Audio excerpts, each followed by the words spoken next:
we are going to discuss the subject of when to take profit in Bitcoin. And I want to analyze this from the perspective of someone who views Bitcoin as money and has adopted Bitcoin as their personal unit of account, their own personal standard of value.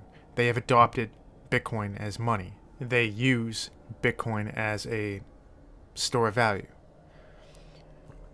For someone who views Bitcoin as money and they have adopted a personal Bitcoin standard, the question of when to take profit in Bitcoin doesn't make any sense. The language used actually is kind of bizarre when you think about it. Does anyone ask themselves the question, oh, when am I going to take profit in my dollars? When am I going to take profit in my money in my checking account? It's kind of a strange way of phrasing the question. The syntax is all wrong. It just the phrasing of it doesn't make any sense. When am I going to take profit in my money? When am I going to take profit in my dollars in my checking account? It just doesn't. The question doesn't really make any sense. And this is, of course, this is the paradigm shift that occurs when you adopt Bitcoin as your personal unit of account. When you adopt Bitcoin as your universal store of value. When you adopt Bitcoin as money. This is the mental shift that occurs. You stop thinking in terms of fiat and you start thinking in terms of Bitcoin. And this is it's a paradigm shift. And it helps to view it in these terms. It helps to view Bitcoin in terms of the same language that we apply to dollars. And it makes no sense to say, when are you going to take profit in your dollars? Unless you're a Forex trader, but for everyone else who just uses money as a store of value and medium of exchange, you don't say, when am I going to take profit? What makes sense to ask yourself, if you use Bitcoin as money, is how am I going to spend it? Or how am I going to invest it? You see the difference? This is language that we'd use with the dollar. How am I going to spend my dollars? How am I going to invest my dollars? Now, this language, this syntax, it makes sense when applied to Bitcoin from the perspective of someone who uses Bitcoin as money, who views Bitcoin as money, and they've adopted Bitcoin as their personal unit of account. Now this question makes sense.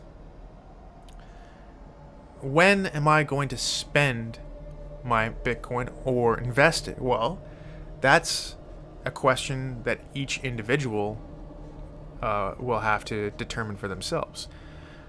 But it is a question that the answer is a little different with Bitcoin, isn't it? Because with dollars, which are constantly losing purchasing power, because the supply is being inflated to infinity.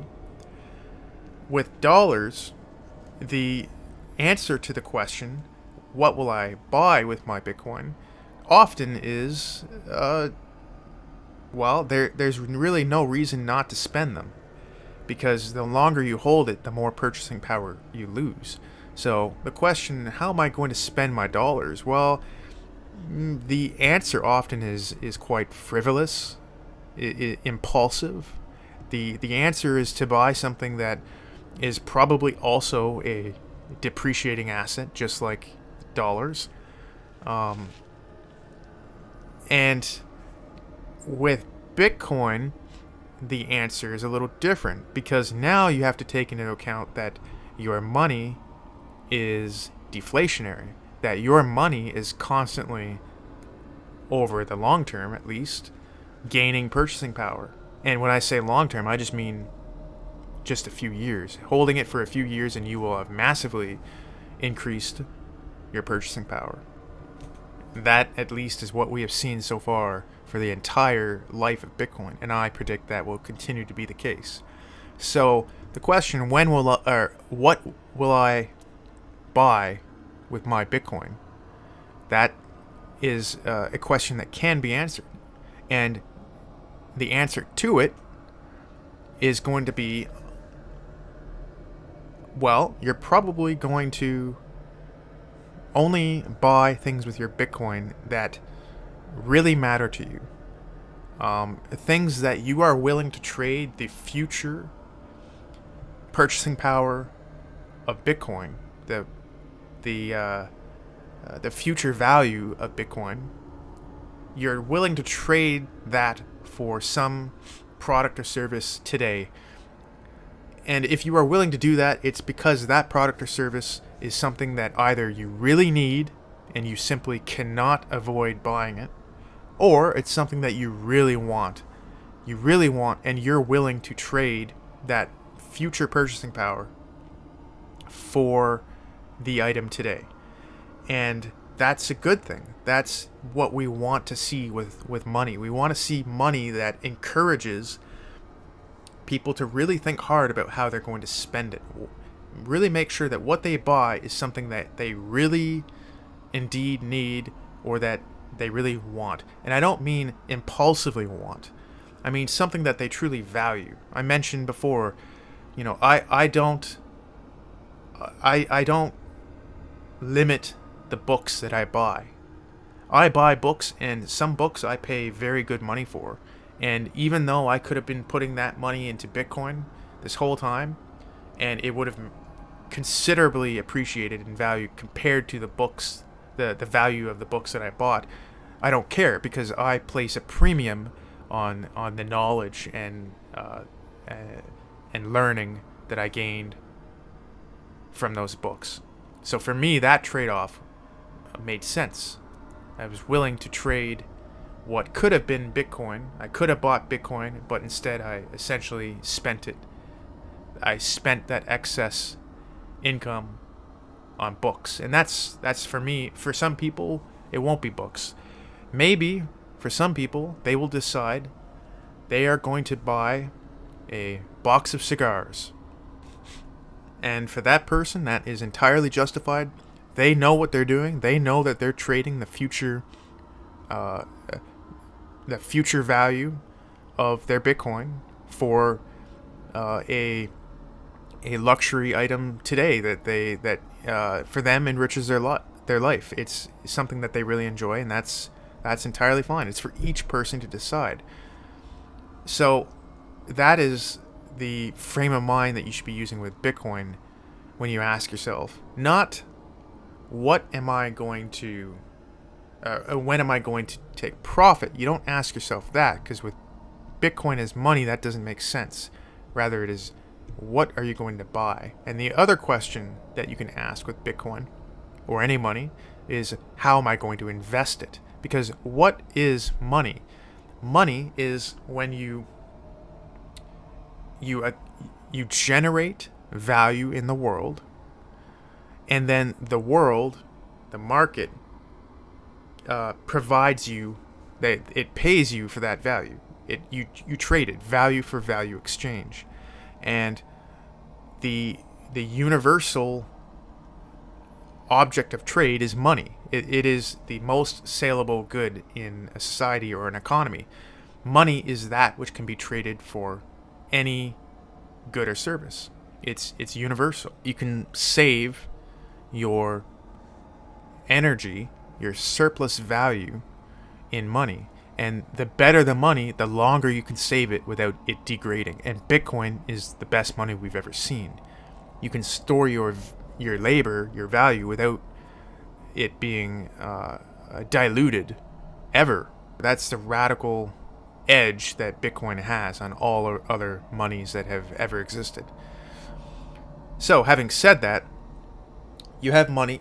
you store your value, your excess value in it, but it doesn't do anything. It just sits there. And that's the point.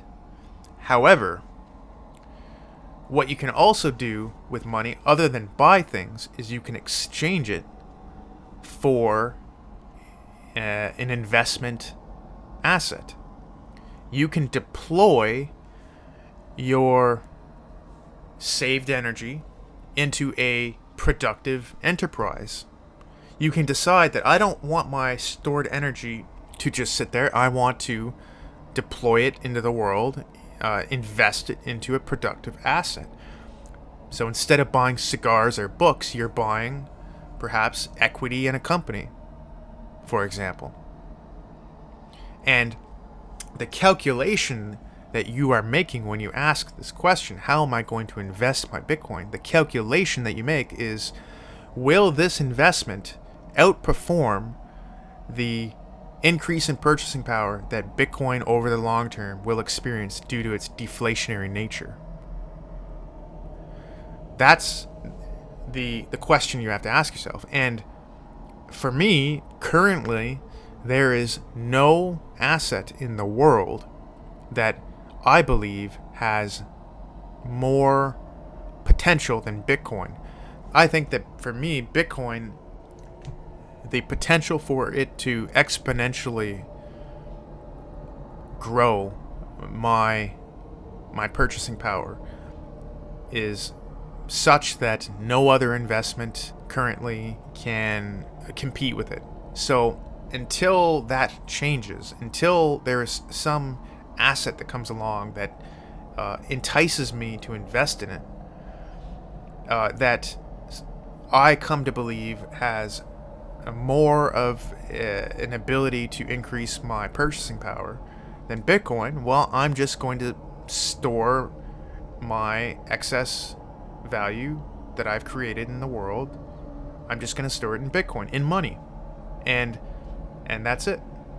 Now, the benefit to society and to the economy with this kind of mentality is that the only time people are going to invest their Bitcoin is when the project actually is viable, and when the project is not likely to result in malinvestment, in a misallocation of resources. That's part of the problem with fiat, is the fiat system, fractional reserve banking, all of this promotes massive malinvestment in the world, because no one is working with the same unit of account.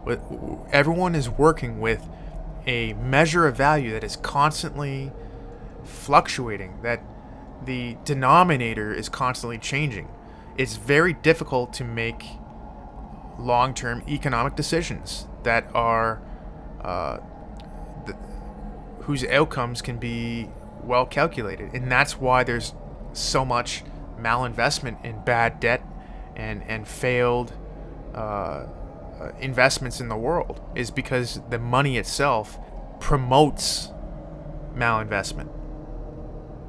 Bitcoin, on the other hand, there's a strong incentive to really think twice about whether an investment is really is worth trading the future accumulation of purchasing power that will occur with an asset like Bitcoin. We are not used to the dynamics of having money that increases in purchasing power basically forever. We have the opposite. Fiat decreases in purchasing power to infinity. What has happened is the fiat currency system has created dynamics in which financial assets like stocks and bonds and real estate, these assets themselves are monetized, because the only reason that people hold many of these assets is not because they want to invest in them. They just don't want to lose purchasing power. That's the only reason that there's so many people out there that would just be perfectly happy to just hold their savings in money. They only buy the S&P 500 They just blindly throw money at it, only because it's a way of, it's monetizing the stock market. It's using the stock market as money. But what happens when you have real money, deflationary money, money, the hardest money we've ever seen? Well, all of a sudden, you don't just blindly throw your money at the stock market. You don't just blindly feed all these corporations your hard-earned savings to do who knows what with. And we don't just feed all these corporations your savings to then have them just create financial bubbles that then result in financial crisis. We've seen that before, obviously.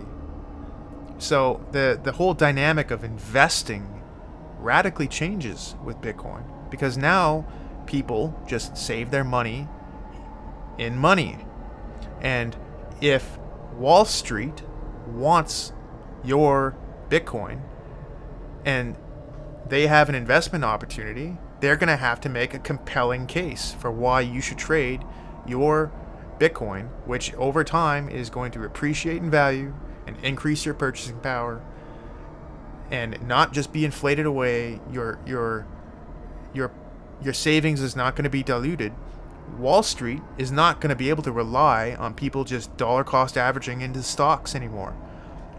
They're going to have to provide the best incentives. They're going to have to provide opportunities for investing that are so compelling that people willingly trade their Bitcoin to invest in those.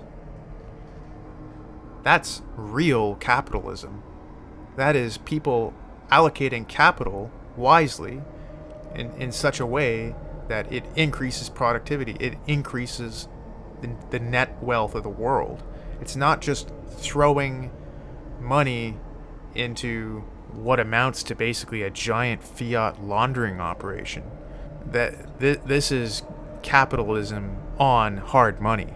It's almost unrecognizable.